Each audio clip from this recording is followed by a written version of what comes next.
प्रिय भक्तों, जय श्री राम। आज हम सुनाएंगे गीता प्रेस गोरखपुर कल्याण से भक्तमाल कल्याण से श्री सुबंसनाथ जी त्रिपाठी जी की सत्य कथा।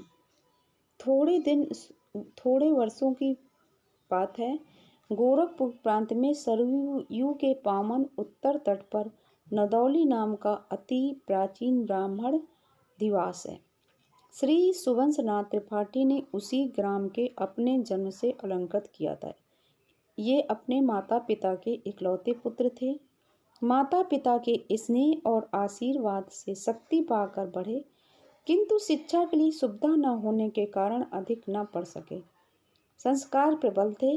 बाल्यावस्था से ही माता पिता की भक्ति, साधु सेवा, गुरुजन पूजा और सच्छास्त्र श्रवण में प्रवृत्ति थी।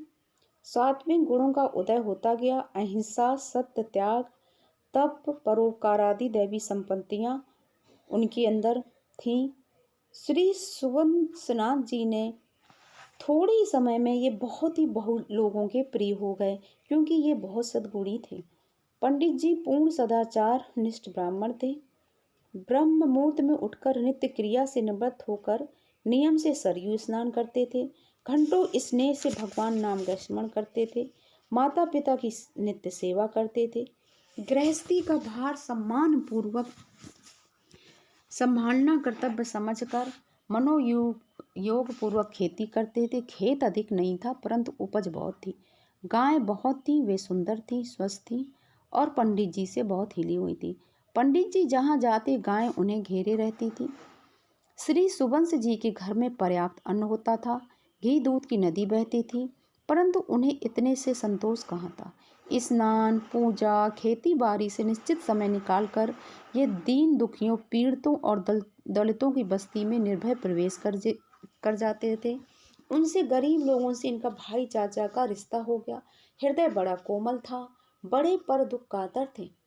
कहते हैं कि निस्सहाय बीमारी की परिचर्या में ये रात रात भर जगे रहते थे और गरीब लोगों की सेवा करते थे और प्रातःकाल से पुनः नियम के अनुसार पूजा अर्चना में लग जाते थे। पूर्ण कर्मयोगी की भांति मामनु सिद्धर युद्धचा का महामंत्र उनके जीवन का बल था। संत ऐसे ही पर दुख कातर होते हैं। कबीर जी कहते हैं, कबरा सोई पीर है जो जाने पर पीर, जो पर पीर न जाने सो काफिर बेपीर। भक्तों के हृदय में ऐसे जीवन के प्रति प्रबल आकर्षण हो जाता है।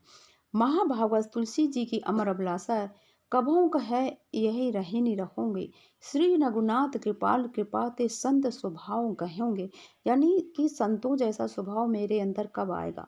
संत जीवन के संबंध में श्री भगवत रसिक जी प्रकाश देती हैं। कथा नायक श्रीवंश जी की ऐसे ही संत भक्त थे। उनके अंदर बहुत ही सद्गुण थे। सरयू तट पर उन्हें प्राय साधुओं का समागम प्राप्त हो जाता था। साधुओं को भोजन कराने में, फलाहार देने में उन्हें अपार आनंद होता था। पुराने लोगों का कहना है कि किसी साधु के आशीर्वाद से ही श्री सुबंसनाथ जी को एक पुत्र उत्पन्न हुआ। साधु की आज्ञा से ही शिशु का नाम सुचित्रनाथ त्रिपाठी रखा गया। पुत्र में भी पिता के गुण आ गए। पिता को प्रसन्न होने का अवसर मिला। पुत्र पौत्रादि संपन्न होकर पर्याप्त अवस्था में सरयू तट पर राम नाम का उच्चारण करते हुए श्री सुबंसनाथ जी परम धाम को प्रस्थान कर गए।